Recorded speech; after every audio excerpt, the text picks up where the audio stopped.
Yeah, so once we've are aware of the human unconscious, Matt, we then move to behaviours. Now, this is a very, very common definition of culture, what we do around here, but it's actually incredibly misleading. Human behaviour is a small part of what happens in culture. What we enact, the rituals we enact, the gestures we enact, those kinds of things are also unconscious, either as heuristics or as automaticity. So there are, in fact, many behaviors we undertake which we don't undertake rationally as well.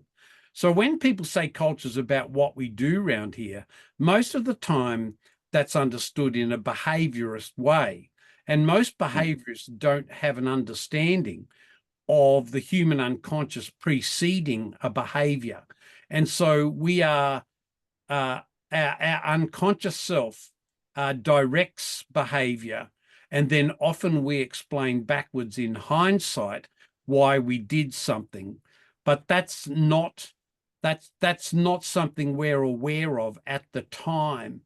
It reminds me of Carl Wieck's understanding when he said, I don't know what I believe until I see what I do. And that's very much how we should understand behavior.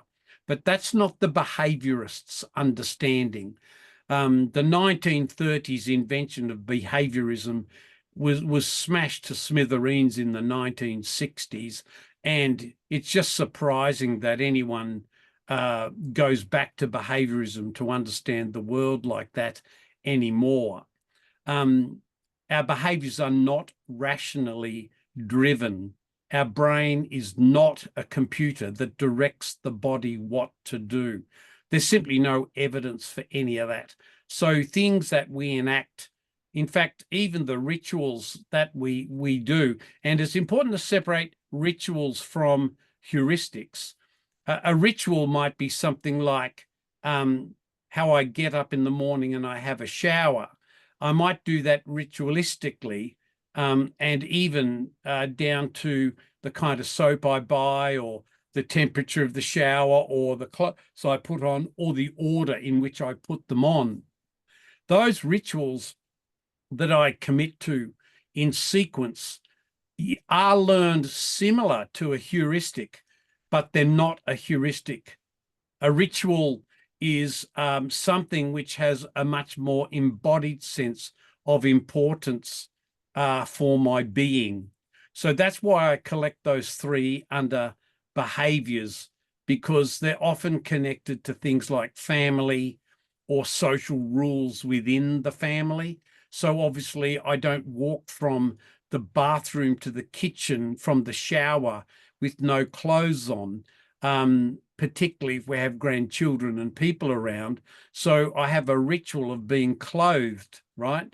So that is tied then to a moral meaning, whereas heuristics may not have a moral meaning.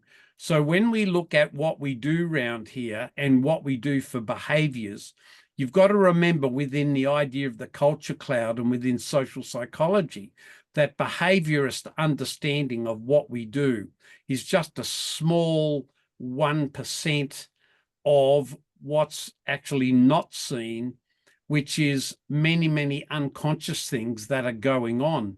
And some of those unconscious things that we've developed over 10, 20, 30, 40, 50 years are also in the unconscious, but we only see them consciously when they're revealed in a behaviour. So it's important to note here too that first spoke out of the centre was habits and heuristics, but it's still directly related to the behaviours and other parts of the cloud as well. Yes, except the things like heuristics, rituals, and gestures, etc. They're not as seen, they're not as visible. And it's amazing how much of people's understanding of even, say, First Nations people, we see the smoking ceremony, or we see, the pulling of the smoke to the face by the First Nations people when they have a smoking ceremony, what we don't see is 65,000 years of belief. What we Yeah. don't see, what we don't see is 65,000 years of ritual, 65,000 years of dream time, 65,000 years of storytelling, and so on. So it is important to separate out those things in purple from those things in black, and to understand you can't take a behaviorist paradigm to a First Nations person understanding of culture. Yeah. Well, in the same way, you can't understand the behavior of a person in a workplace unless you actually know that person and know more about that person than what you can see consciously. That's great, Rob. Let's end that one there, and we'll be back for more. Okay, I'll just stop.